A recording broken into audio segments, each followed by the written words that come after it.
On reprend la série sur, disons, le recul de l'Iran dans cette région arabe récemment. Je ne parle pas d'effondrement parce que ils sont capables de ressurgir et de se réorganiser. C'est ce qu'ils sont en train de faire actuellement. Mais aujourd'hui, on va essayer de comprendre qu'est-ce qui a fait en sorte que ce régime syrien, qui était bien installé depuis des années dans la région et qui avait l'approbation totale de l'Occident comme élément d'équilibre au Proche-Orient, c'est ce que les responsables américains n'arrêtaient pas de nous dire, et les Européens également. Et qu'est-ce qui a fait en sorte que s'est effondré en moins que de 2 semaines avec l'initiative qui a été prise par Jabhat al-Nusra, qui s'est fait appeler Hayat Tahrir al-Sham, et qui était classé sur la liste des organisations terroristes par non seulement les Américains, mais par tout le monde occidental. Ce qui pose un problème à ce niveau, ou un questionnement, disons, sur le fait qui nomme qui de terrorisme. Je donne des exemples précis. Les Américains nous ont fait croire pendant des années que le Hezbollah est une organisation terroriste. Ils nous ont fait croire aussi, et ils n'ont pas arrêté de le dire, que le Hezbollah n'est que le bras armé des gardes révolutionnaires de l'Iran. Une question, et pourquoi les gardes révolutionnaires ne sont pas terroristes? Selon cette même logique, puisque tu nous dis que celui-là est terroriste et qu'il dépend entièrement des gardes révolutionnaires. Et on revient ici sur le rapport privilégié aussi entre l'évangélisme, je dirais, américain et le régime iranien. Comme quoi, il faut le ménager. Il ne faut pas aller trop loin. Pour Daesh, bon, il y a unanimité. Daesh, c'est terroriste, mais Daesh, c'est sunnite. Donc, même si c'est un instrument ou instrumentalisé par l'Iran ou par l'Irak de Al-Malki ou même par le régime Assad, mais c'est une réussite, là, comme du prix, là. Même s'il y a quelqu'un qui est tué en Sibérie, on fait porter le chapeau à un sunnite. C'est facile. Donc, on met les gens dans la région, par exemple en Syrie, finalement tués avec Daesh ou tués avec Bachar al-Assad, quitte à préciser que Bachar al-Assad est laïque, lui, alors que Daesh n'est pas laïque. Mais il est laïque, entre guillemets, parce que lorsqu'il était dans le pétrin, là, il fait appel à tous les chiites du monde pour le défendre. Les chiites qui venaient de l'Afghanistan, les chiites qui venaient du Pakistan, les chiites qui venaient de l'Irak, les chiites qui venaient du Liban, et même quelques gauchistes libanais qui étaient encore, qui avaient des illusions sur le régime syrien, ils venaient défendre la laïcité du régime de Bachar al-Assad, quitte à se trouver dans le même camp avec les milices qui venaient de l'Afghanistan ou les Nujaba et le Fatimiyoun, etc. Bref. Et donc, on a affaire ici aussi à un double discours chez le régime syrien. Il paraît que dans cette région du monde, on ne sait pas dire oui, oui et non, non. C'est toujours, il y a le dit et le non dit. Il y a ce qu'on montre aux touristes et ce qu'on cache dans la cuisine. C'est-à-dire le régime syrien jouait sur ces deux registres, comme quoi le parti Baas, il est beau, qu'est-ce qu'il a, le parti Baas? Il a tous les slogans de la Révolution française. Liberté, égalité, fraternité. Et lui, c'est liberté, socialisme en plus, etc. Donc, il est laïque. Mais on ne dit pas qu'il y a un problème confessionnel en Syrie. Ah, j'ai eu des revers là, avec un bouquin que je voulais publier récemment, et que celui qui faisait la lecture du bouquin, qui était d'origine syrienne, il voulait que je change un peu, que je sois gentil avec le régime Assad et ne pas dire que c'est alaouite, par exemple. Je dis désolé, mais on l'a expérimenté pendant 35 ans au Liban. Il est plus que alaouite. Voilà. Donc, il y a un problème à résoudre. C'est comment comprendre ce régime. Le même problème qu'on avait euh, pour le régime iranien. C'est-à-dire, ça suffit pas, comme on a dit pour le régime iranien, de dire c'est une théocratie. On n'est pas dans Aristote là. On est au XXIe siècle là. Et que, exactement comme le régime syrien, qui se et c'est un modèle parmi d'autres parce qu'il ressemble de près au nasserisme de l'Égypte du temps de Nasser. Il ressemblait à la révolution de Kadhafi qui essayait d'imiter le même modèle, le Soudan, etc. Et donc, c'est ce qu'on appelle les régimes modernes, entre guillemets. Démocratie, même si c'est une démocratie héréditaire, c'est-à-dire la transmission du pouvoir se passe de père en fils. C'est ce qui fait que les Assad nous ont gouverné pendant 54 ans, entre le Père, le Fils et le Saint-Esprit. Et donc, en partant toujours avec la caisse, quoi, qui est remplie. Et donc, on a affaire ici à un défi intellectuel de répondre à la question qu'est-ce que c'est que cette sociologie de ce régime-là? Comment l'analyser? Comment le maîtriser? Les marxistes se sont essayés là-dessus, qui nous parlaient de la petite bourgeoisie.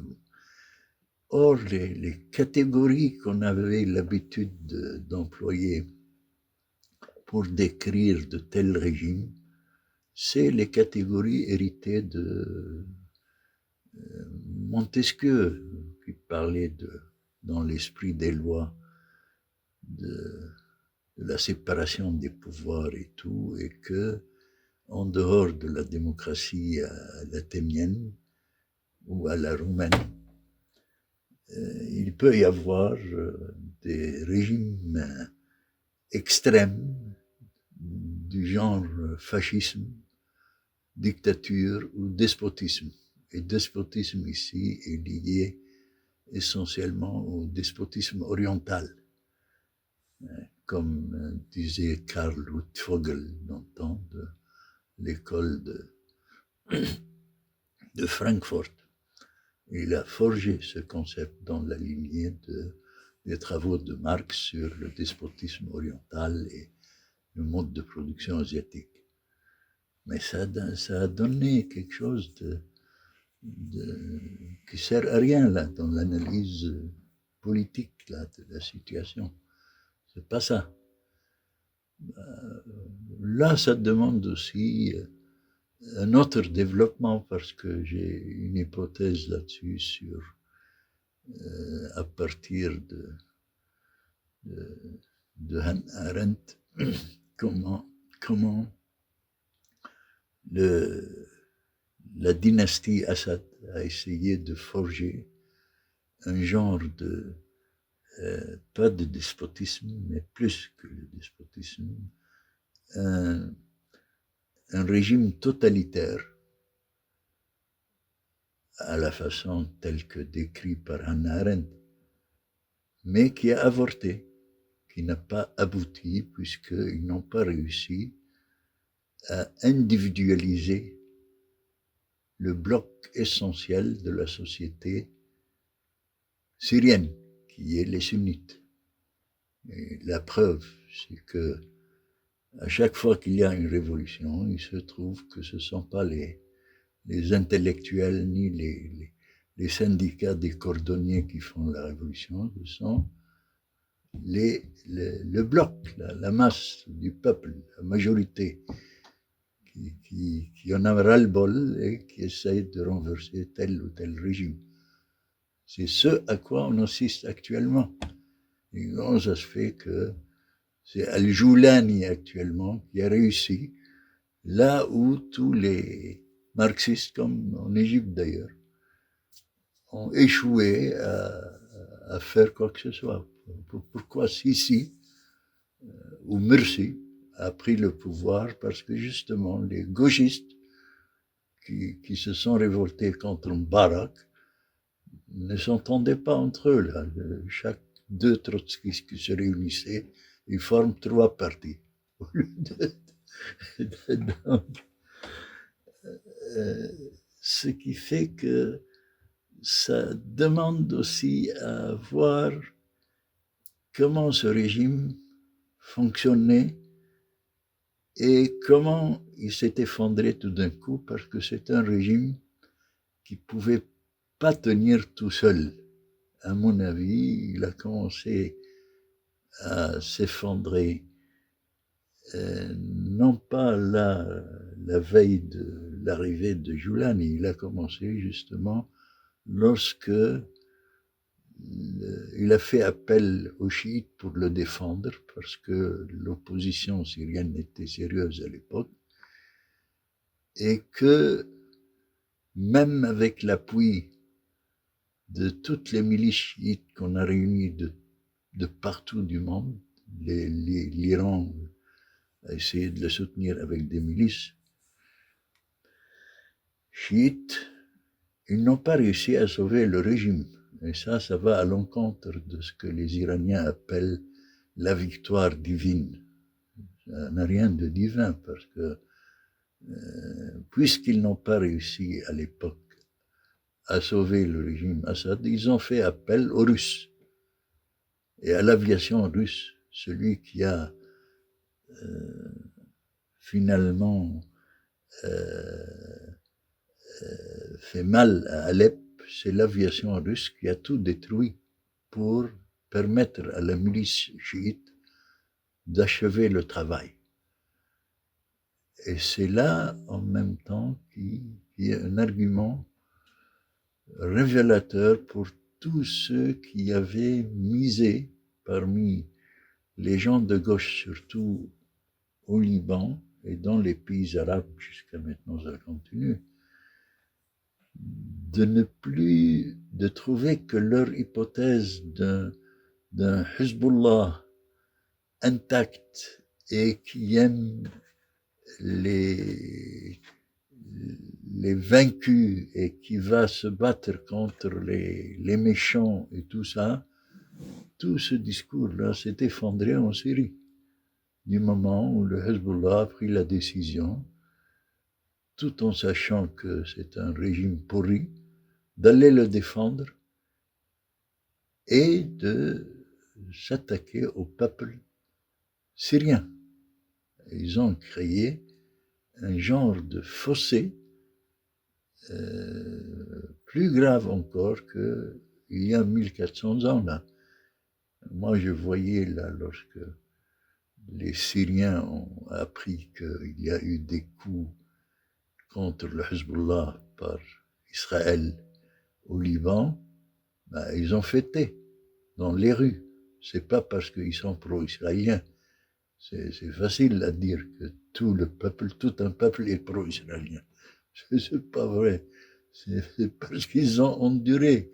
Ils ont des tués, ils ont des morts, ils ont des... Donc, c'est à revoir cette lecture simpliste de dire que tout ce qui n'est pas pour le Hezbollah qui va libérer un jour la Palestine, il est pro-israélien. Ça, c'est facile à dire, mais ça ne correspond pas à la réalité. Et donc, d'où le lien organique, je dirais, entre ce qui se passe entre la Syrie et le Liban est en rapport avec le conflit, avec la question palestinienne. Ça, c'est des peuples limitrophes qui sont très liés dans leur lutte. Et l'une nourrit l'autre.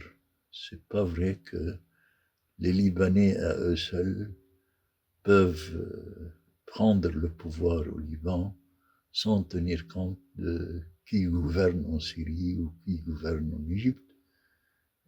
Et ça nous met sur la piste de l'analyse qu'on pourra aborder par la suite sur la nuance qu'il peut y avoir entre des pays qui jouent le rôle de pôle, de leader dans la région, comme la Syrie, l'Irak, comme l'Égypte, malheureusement qui est en dehors du coup actuellement, et des pays que j'appellerais moi pas des États-nations, comme essaye de nous faire croire une certaine idéologie libaniste ou autre, il n'y a pas que le libanisme, mais des États clients. C'est-à-dire, actuellement, on est en crise au Liban, on est sans président de la République depuis 2 ans. On avait l'habitude, à l'époque, de nous imposer soit un président par la Syrie, et c'est ce qu'il a fait avec 2 ou 3 présidents, soit un président imposé par Hezbollah comme Michel Aoun et son gendre. Maintenant que Hezbollah a reçu un coup dur au Liban, il n'est plus en position comme avant d'imposer. Il doit composer actuellement. Et c'est là où un pays comme la France se trompe en croyant que, puisque Nasrallah a été tué et le Hezbollah s'est effondré, et donc il y a une vacance de pouvoir que la France de M. Macron va remplir en rejouant la carte de la Ghalaba maronite. On sonne la cloche et voilà. Alors, il trouve Macron qu'il n'est pas le seul là qui avait découvert la poudre. Et il a disputé le pouvoir au Liban avec les Américains, avec l'Iran qui négocie avec les Américains, etc. Voilà. Et donc, ça, ce sera le sujet d'une prochaine capsule sur la sociologie du monde arabe dans la mesure où cette sociologie politique est en train de reprendre ou d'être réhabilitée après le coup qui a été reçu par l'Iran. Merci.